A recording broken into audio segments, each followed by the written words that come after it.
George Washington was elected unanimously, of course, by the Electoral College, only president to do so, then re-elected using a system where the runner-up becomes vice president. This resulted in some controversy in the next election, where the president and vice were from two different parties.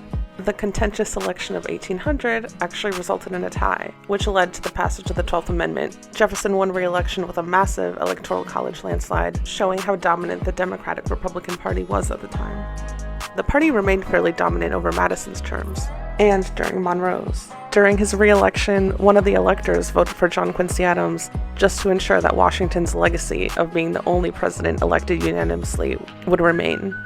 But that would change in 1824 when no candidate wins the Electoral College. The House of Representatives ultimately has to decide, and they choose John Quincy Adams despite Andrew Jackson winning the popular vote. Andrew Jackson then wins the next election, aided by frustrations at the political elite. He then wins re-election by a wide margin. The next election was much more fractured, which prevented anyone seriously challenging the Electoral College.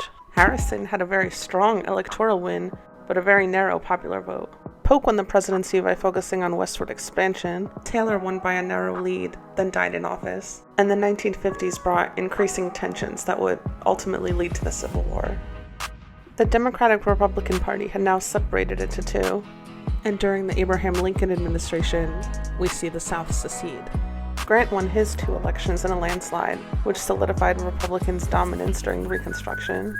Hayes lost the popular vote but won the presidency after a very, very contested election.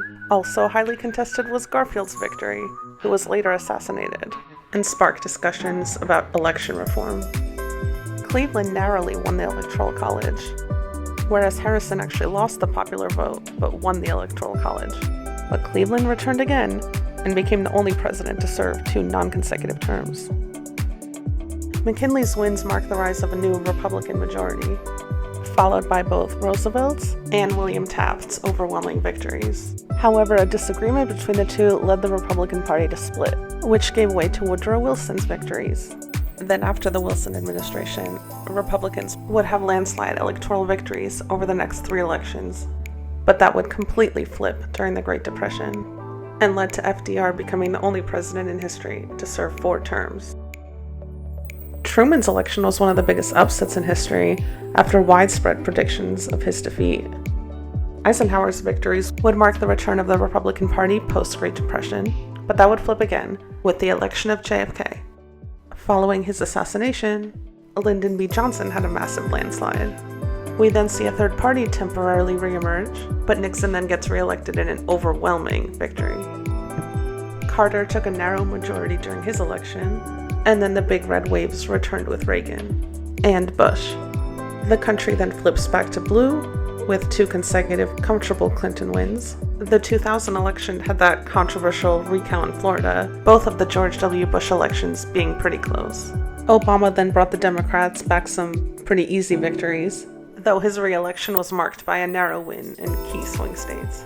Conversations around the validity of the Electoral College were brought up again in 2016, after Trump won the presidency without winning the popular vote during a pretty contentious election. Tensions remained high through the 2020 election, with Biden ultimately securing the victory.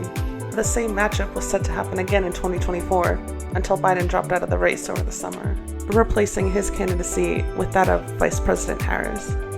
So today, we find out what our next map looks like. We fill in our next piece of history.